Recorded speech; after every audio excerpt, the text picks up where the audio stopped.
Botanisk was developed to be produced by hand, by people, and therefore we really had to be mindful of the fact that these are skilled craftspeople that we're working with and that their input is super valid.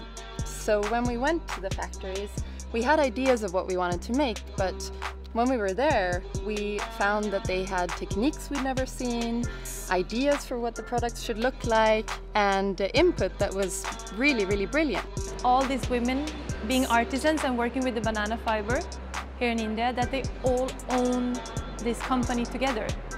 They are producing the products themselves, they're checking all the quality, they know everything that it takes to make a good product, and at the same time they also co-own it together.